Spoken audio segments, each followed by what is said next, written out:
What's up guys? Welcome back to my channel. Sa pag-uusapan natin ang mga balita sa boxing. WBC Super Welterweight Champion Sebastian Fundora versus Keith Thurman, kasado na. Max Kellerman, sinabi kung sino ang pound for pound niya. At Ryan Garcia, kinall out si WBO Super Lightweight Champion Teofimo Lopez. Bago yan, huwag kakalimutan mag-like, mag-subscribe at i-hit ang notification bell button for more news and updates. So kasado na ang laban ni na WBC Super Welterweight Champion Sebastian Fundora versus Keith Thurman sa October 25 sa MGM Grand Garden Arena sa Las Vegas, Nevada. So muling mapapalaban si Keith Thurman sa isang world title fight kung matatandaan last year. Mapapalaban sana si Keith Thurman para sa WBO belt na hawak dati ni Tim Tszyu sa 154. Ngunit napilitang umatras si Thurman sa laban nila ni Tim Tszyu dahil sa biceps injury ni Keith Thurman. Kaya si Sebastian Fundora ang ipinalit kay Thurman na lalaban kay Tim Tszyu. At dito tinalo ni Fundora si Tim Tszyu kung saan naging madugo ang kanilang laban.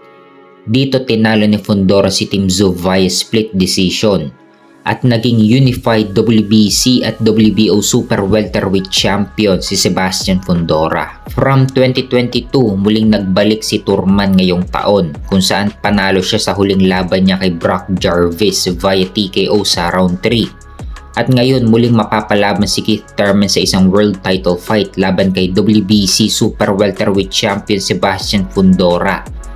Mahihirapan dito si Thurman sa laki ba naman ni Fundora sa 154. Pang light heavyweight na yung tangkad ni Fundora.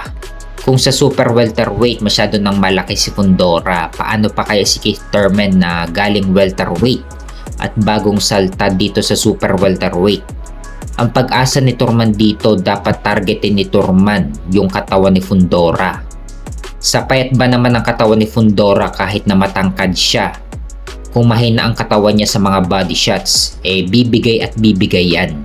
Pero sa kalidad ni Fundora, madali lang niyang pinasuko si Tim Tszyu sa rematch nila. Ang gawin dapat ni Thurman dito, punteryahin ng katawan ni Fundora.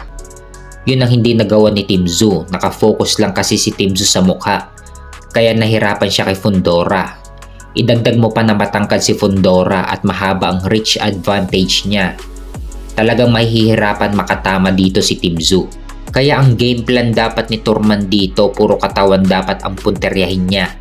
Dito unti-unting bibigay ang katawan ni Fundora at mawawalan na ng power ang mga suntok niya dahil nauubusan na ng gasolina dahil sa mga body shots. May kartada si Sebastian Fundora na 23 wins with 15 knockout at may isang talo. Samantala si Keith Thurman naman ay may kartada na 31 wins with 23 knockout at may isang talo. Nakuha niya nag-iisang talo niya kay 8 Division World Champion Manny Pacquiao. So abangan natin ang laban nila sa October 25 sa MGM Grand Garden Arena sa Las Vegas, Nevada. Nakataya dyan ang WBC Super Welterweight title ni Sebastian Fundora.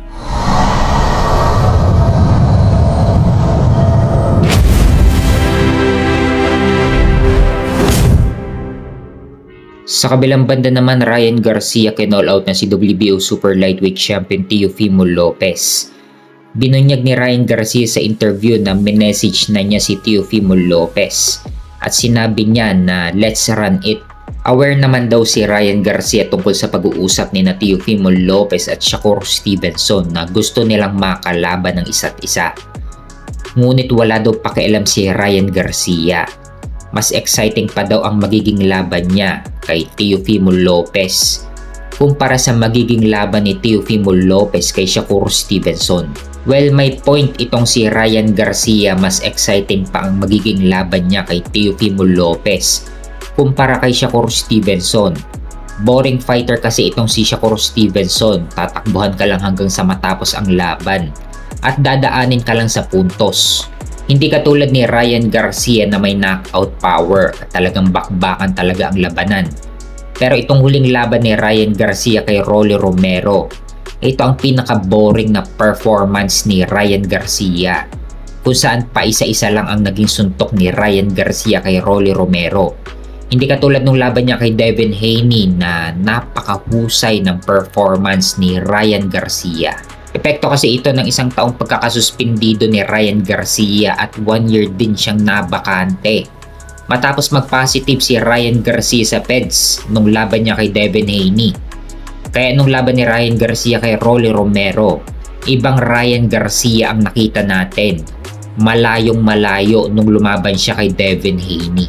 At ngayon gusto agad makabalik ni Ryan Garcia sa taas at hinhamon niya si WBO Super Lightweight Champion Teofimo Lopez. Sa ngayon wala pang tugon si Teofimo Lopez sa call out ni Ryan Garcia.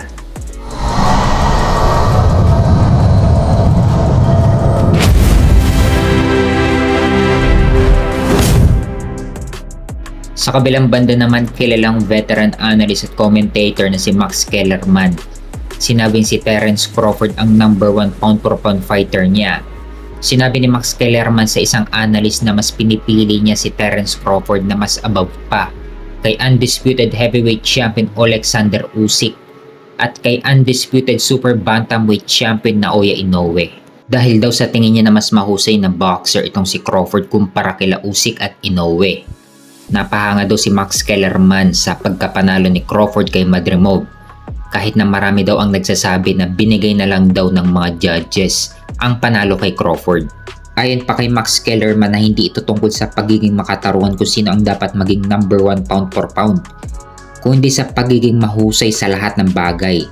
Pahayag pa ni Max Kellerman na kahit na maraming magagaling sa dibisyon ni Alexander Usyk, kahit na malalakas ang kompetisyon sa dibisyon ni Usyk, talagang pinatunayan daw ni Alexander Usyk kung bakit nasa number 1 pound for pound siya. Sang-ayon ba kayo mga tol na si Terence Crawford ang number 1 pound for pound ni Max Kellerman?